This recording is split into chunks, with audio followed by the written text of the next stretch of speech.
Good morning, interwebs. It is actually about time for me to go to bed, but I want to talk to you today. So it's going to be short and sweet, or at least this is going to be all in like one clip, because that's just where I'm at. This morning I got up with every intent to like pick up the camera and vlog. I just got up with the intent to do a lot of things today, and I didn't do those things. I did other things instead, and it actually turned out to be a very nice day. So today, in my weird, it's March, let's alternate wearing rainbowy accessory items with different colors of the rainbow: red, orange, yellow, green, blue, purple. Yesterday was yellow, today is rainbow. So I was looking at my accessories and things. I was like, what do I want to wear? So I decided I would wear this sweater. I'm gonna assume you can see it.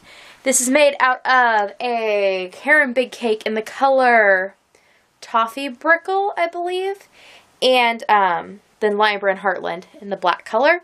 And it has this, like, I made up the pattern on the fly. It has this, like, neat neckline. And these buttons can button. But obviously, it was not going to be warm enough that way. So I have this, like, super light, this is actually, like, you know the light clothes that are meant to be, like, thermal underwear sort of things?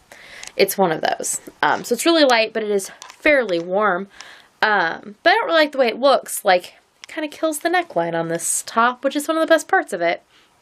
But then I realized that my new amulet bandana cowl that I made the other day to be my red item that I didn't actually get to wear on the red day, the color looked really nice. So I was doing that, and then I have my one of my Progress Pretties on top.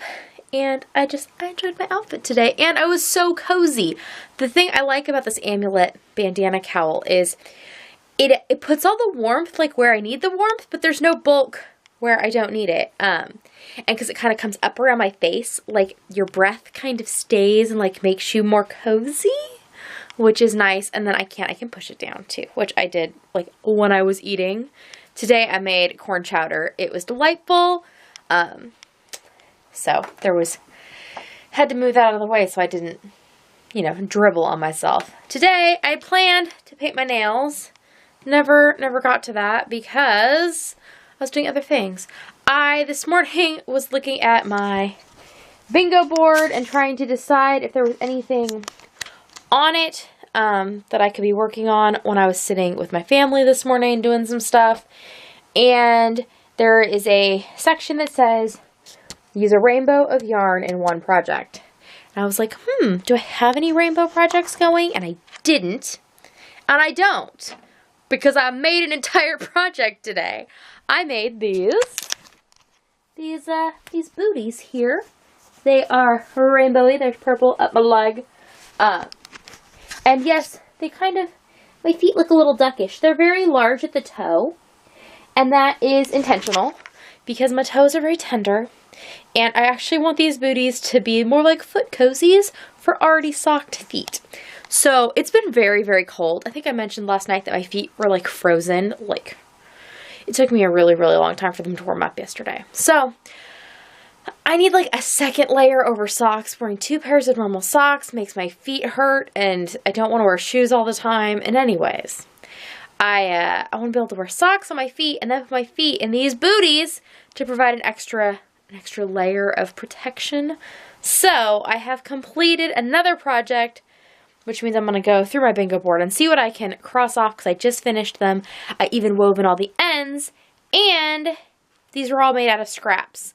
I had gotten a message today from Alex asking me about scrap projects because she was talking about my my scrap stash blanket. I think it was an old post on Instagram that she commented on.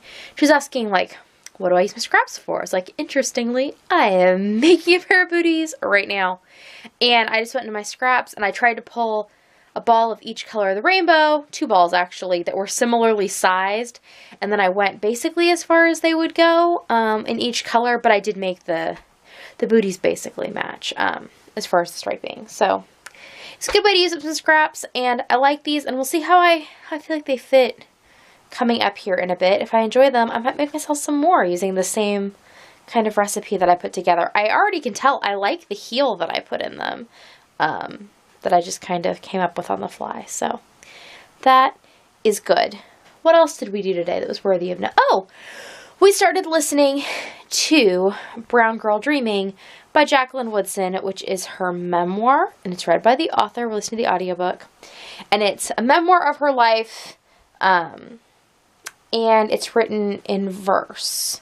Like, not like sing-songy, rhymey verse, but verse nonetheless, which is a new and different, like, genre for me and the kids to listen to together. And I think they're enjoying the poetry aspect, and it's an interesting way to have a memoir written, and overall, it's a good book. So, I'm enjoying it more than I enjoyed the last Jacqueline Woodson book I read. I'm kind of actually reading this book to make up for the fact that I kind of gave up on, let me pull it out, the last Life's Library book. So, I talked about in a previous thing, but Life's Library, which is a subscription service I'm doing, and I read If You Come Softly, which is the first book. And this is the second book, which is A Field Guide to Getting Lost by Rebecca Solnit. I did not finish this book at all. I think I'm only like in the middle of the first, I'm still in the first section. Something about it bothered me, so I just wasn't enjoying it. I'll talk more about how and why, if and when. I still feel like I'm going to finish it, so I'm not deciding to DNF it yet, so it's not going to end up in my reading shawl yet. But, like, the writing bothered me because it reminded me of writing of younger me.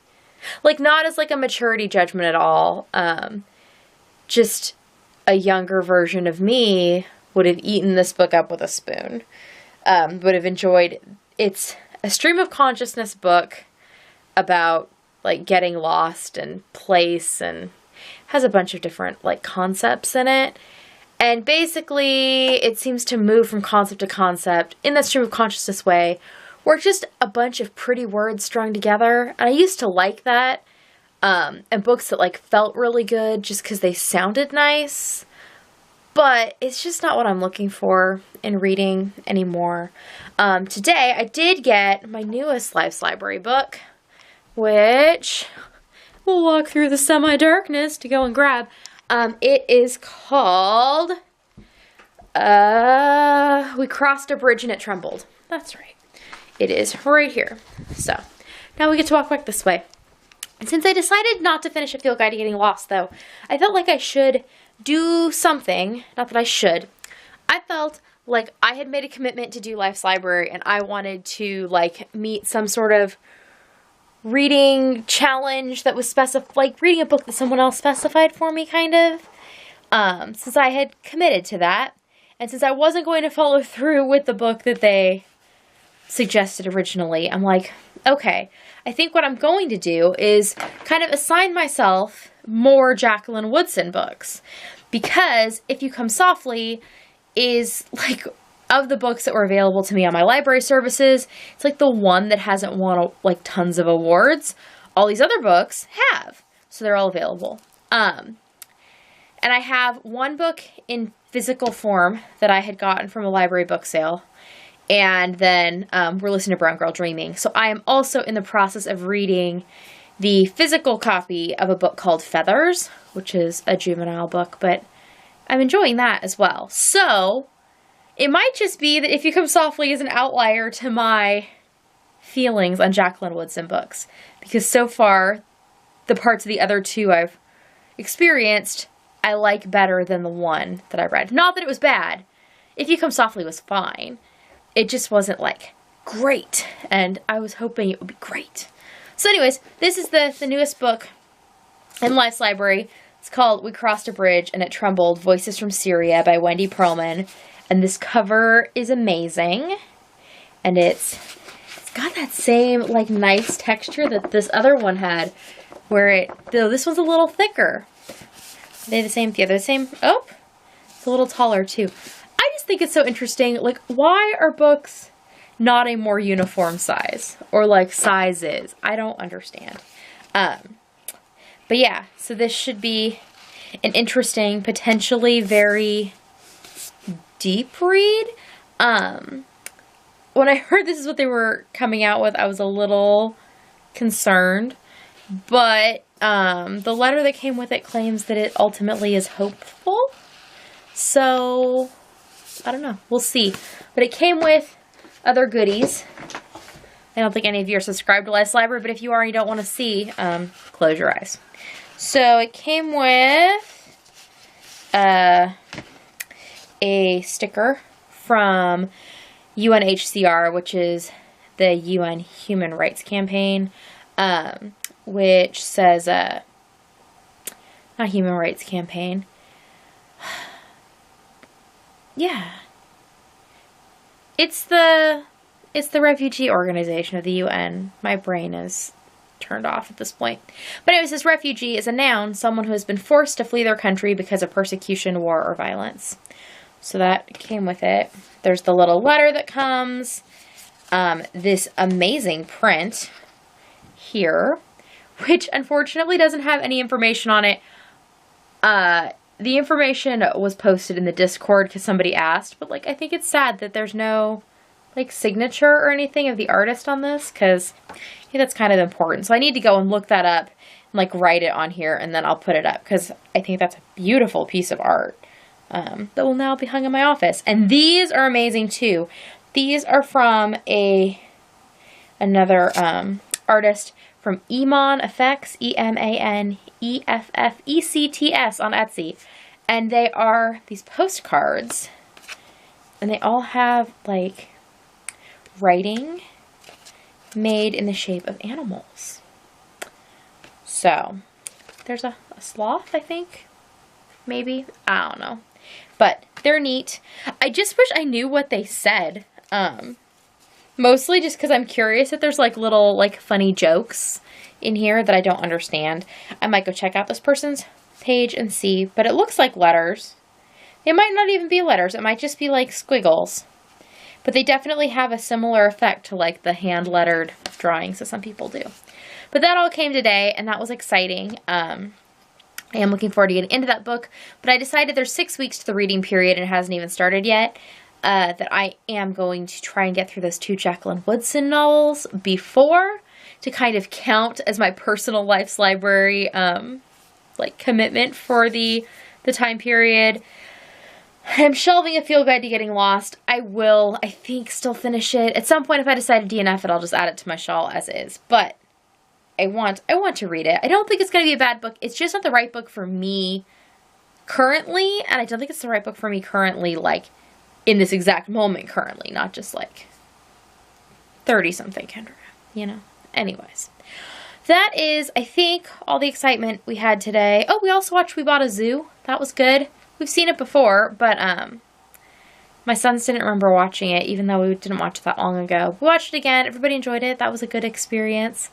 And now I think we might do like a rabbit trail looking into the guy who the story is based on, because that's kind of interesting.